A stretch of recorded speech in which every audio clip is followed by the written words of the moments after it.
I am comparing my sketches and text data with the location found by Troy and his team. It's the best solve I've seen so far. Okay, let's get one thing clear. Both my Forrest Fenn videos are conjecture, based as they are on my comparisons between my remote viewing data and features of the location that look familiar to me. I feel I was there when I worked the sessions, only not physically. Weird, huh? This video focuses in the main on the canyon revealed by the drone. I also touch on what I think is the blaze. And here's the Five Springs campground from 3,000 feet. To the northwest is the canyon. Can you see a tiny white mark next to it? At 2,000 feet.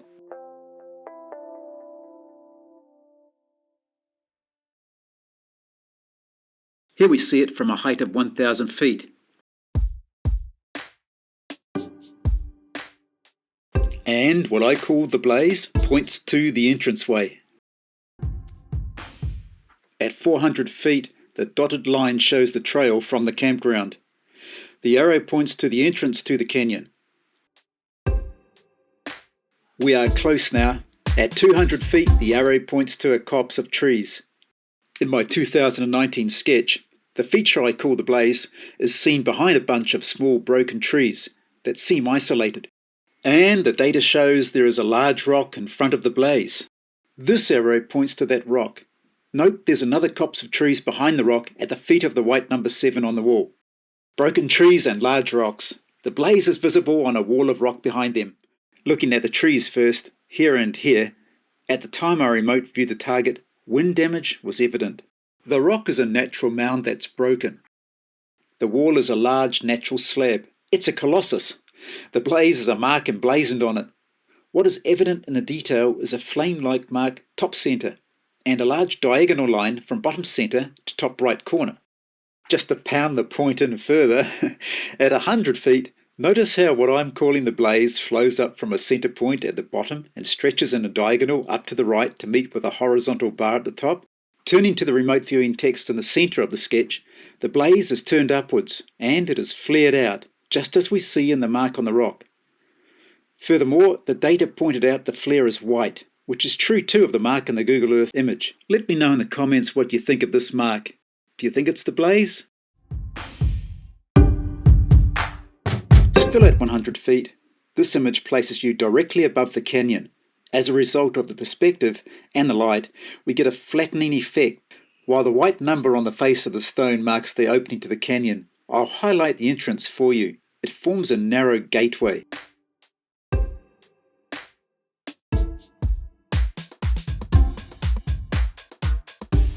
Now it's time for Justin and Michelle's stunning drone footage of the entrance and the interior. Stand by.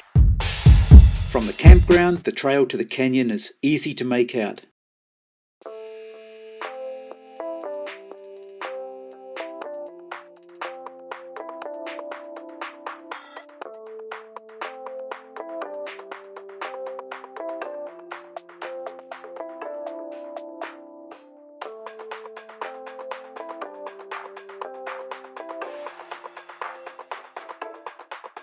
The data is not an exact match for the canyon, but as you'll see, it's close enough.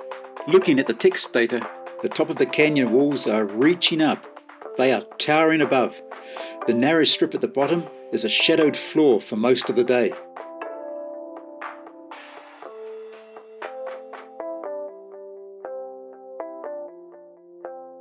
When I remote viewed the canyon, I was under the impression it was a corridor you could walk through, in one end and out the other. Not to worry.